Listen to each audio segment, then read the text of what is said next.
மட்டக்களப்பு குருக்கள்மடம் புதைகுழி தொடர்பான வழக்கானது எதிர்வரும் 27ஆம் தேதிக்கு ஒத்திவைக்கப்பட்டுள்ளது. குருக்கள்மடம் மனித புதைகுழி தொடர்பான வழக்கு இன்று களுவாஞ்சிக்குடி நீதவான் நீதிமன்றத்தில் விசாரணைக்கு எடுத்துக் கொள்ளப்பட்டுள்ளது. களுவாஞ்சிக்குடி நீதவான் நீதிமன்ற நீதிபதி பிரதீபன் முன்னிலையில் வழக்கு விசாரணைகள் எடுத்துக் கொள்ளப்பட்டது. இந்த விசாரணையில் பாதிக்கப்பட்ட மக்கள் சார்பில் குரல்கள் இயக்கத்தின் சட்டத்தரணி முபாரக் அஸ்ஸம் உட்பட சட்டத்தரணிகள் ஆஜராகியிருந்தனர். கடந்த 11/9/2025 அன்று நீதிமன்றில் கொழும்பு பிரதம சட்ட வைத்திய அதிகாரியினால் சமர்ப்பிக்கப்பட்டிருந்த செலவு நிதி அறிக்கை களுவாஞ்சிக்குடி நீதவான் நீதிமன்றத்தின் பணிப்புரைக்கு அமைவாக மட்டக்களப்பு மேல் நீதிமன்றம் ஊடாக நீதி அமைச்சுக்கு அனுப்புவதற்கான கட்டளை கடந்த அமர்வில் பணிப்புரை விடுக்கப்பட்டிருந்தது. இன்றைய தினம் குறித்த அறிக்கையின் முன்னேற்றம் குறித்து ஆராயப்பட்டதுடன் குறித்த அறிக்கையானது மட்டக்களப்பு மேல் நீதிமன்றம் ஊடாக அனுப்பி வைக்கப்பட்டுள்ளதாக மன்றில் தெரிவிக்கப்பட்டது.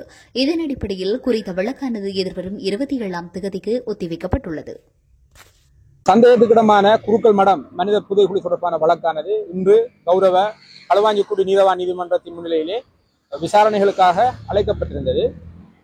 குறித்த இந்த வழக்கிலே கடந்த 23/9/2025 ஆண்டு கொழும்பு பிரதம சட்ட வைத்திய அதிகாரியினால் சமர்ப்பிக்கப்பட்டிருந்த அகழ்வு தொடர்பான பாதீடு மற்றும் அதனுடைய பிரிவாக்கம் மன்றினால் ஏற்றுக்கொள்ளப்பட்டு அது தொடர்பான கட்டளைகள் மட்டக்களப்பு மேல் நீதிமன்றத்துக்கு ஊடாக நீதி அமைச்சுக்கும் அனுப்பப்பட்டிருந்தன.